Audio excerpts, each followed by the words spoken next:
Okay, so today we're going to be learning about what I learned about you guys in VPAS and how we can integrate the many different creative arts with our general education. So, chapter 1, creativity in the arts. Creativity is intelligence having fun. What better way to explain how we can, explain how we can use integration of arts with our general education. So creativity starts with curiosity. My kids are curious about everything. So when students use their creativity, it helps develop skills in all domains. It fosters their self-esteem and develops the potential to think and promotes their academic achievement. Chapter 2, facilitating creativity and the arts. We're teachers, you guys.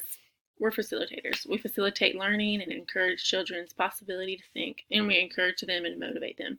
So some strategies to help facilitate that is ask open-ended questions, use investigative play, inquire learning, long-term projects, big old unit plans where you can incorporate more than one content area, more than two, and learn from creative people, which is us, educators. We can help them learn. Chapter 3 is designing environments for creativity and the arts. So, classroom environment, important no matter where you teach. You need to make sure you have that good physical space, that personal space, and sense of community in your classroom, because this will help develop the children's imagination. It'll help them learn and grow and be imaginative and all that good stuff. Chapter 4, Visual Arts and Children's Development. So there's 4 approaches to teaching visual arts. 1, child-centered. You teach them around themselves, that developmentally appropriate. Content-centered. You're just mainly focusing on certain content. 3, balanced. 4, the Reggio Emilia approach. All these approaches teach students about art elements, materials, processes, and the different techniques. Chapter 5, creative materials and activities for visual arts. So art activities should offer students opportunities to express themselves. For example, this picture. It's not a cookie cutter art project. They're doing what they want to do and they're expressing themselves in their own way. Visual art materials should provide children time for exploration, space to make art, and be safe and healthy. So back to that classroom environment, make that space. Visual art centers should be aesthetic appealing, clean, bright, and colorful, but not cluttered. Here's some visual art modifications you can do. ELL, you can invite children and families to share cultural objects, holiday artifacts, and traditional arts. Physical challenges. So students who have physical challenges, make sure there's a clear path to work areas. That way they can participate in those activities as well. Visual challenges, you can mark the edges of paper with masking tape so students will know the boundaries for painting or drawing. So it's about creative materials and activities for drama. Teachers can have dramatic play centers.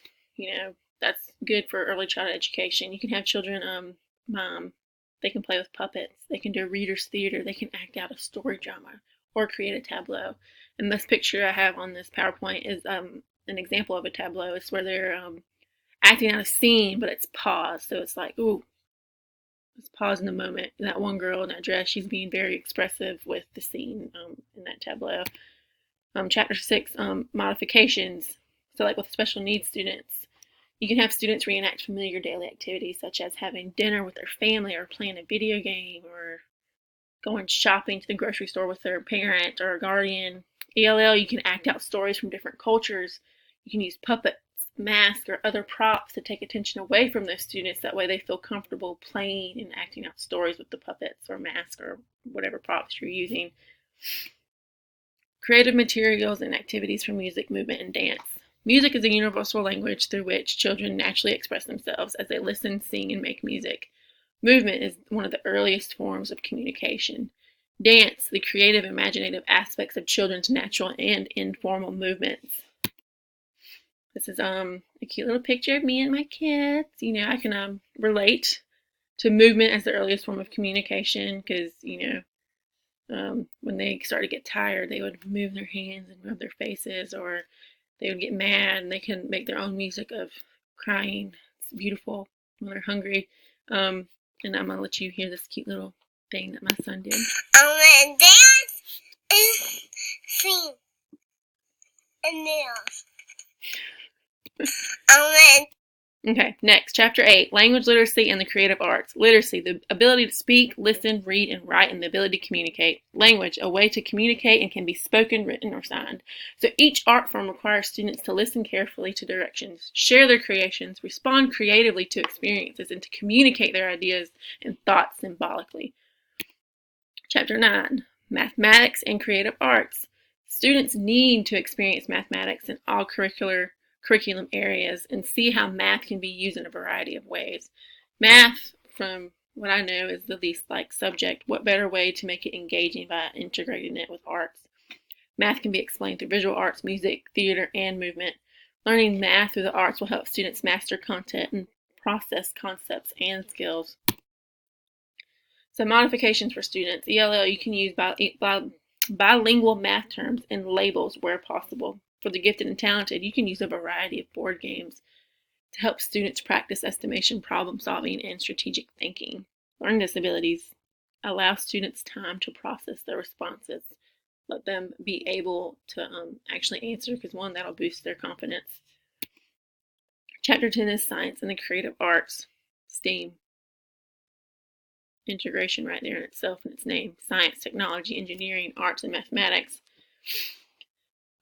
Science and arts both involve discovery, imagination, testing ideas, and communication. That picture in the background is a good example of art. Having a concrete example. They can use paint with the leaf. They're learning about the different parts of the leaf, and they can express themselves in their own way using different leaves by having different options. This is a cute little example. Or personal connection. That's my son, Noah. That's his first birthday. He loved that cake. This cake is a good example of science, math, and art. Math, I had to measure out the ingredients. Science, we could talk about solids and liquids. Gases from, the water evaporating while it was baking. Art, look at that beautiful bubble guppy artwork on that cake. Doesn't get much more integrated than that in just that small little moment of making a cake. Chapter 11, Social Studies and Creative Arts. Social studies and arts help children become aware of their feelings, learn about themselves, and learn about important events that have happened through creative art. Students can role play an important event in history, or they can create their own skit about history being made today and discuss how things have changed between then and now. Assessing creative learning.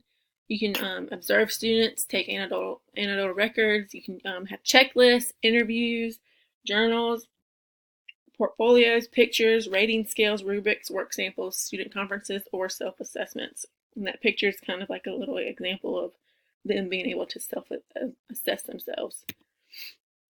Examples of how I would integrate content with creative arts. So, I did social studies and theater. Students would create a tableau of a historic event. So, depending on what content, not what content, but what I was teaching, I would have them reenact an event that happened in history and then create a tableau. Visual arts and science students would look at a variety of pictures and describe art elements that help describe habitats of animals. Some more examples. Movement in science. Students would come up with movements to describe how humans use their five senses. So they would create different ways to express how humans use their five senses in everyday life. Music and science. Students would create a parody about different forms of matter, solid, liquid, or gas. And obviously, I like science a lot, and looking back, I should have been more open to different content areas instead of just science. And I should have did math and ELA, but it'll be okay. I hope everyone has a good Christmas break, and I will see you guys on Wednesday. Bye!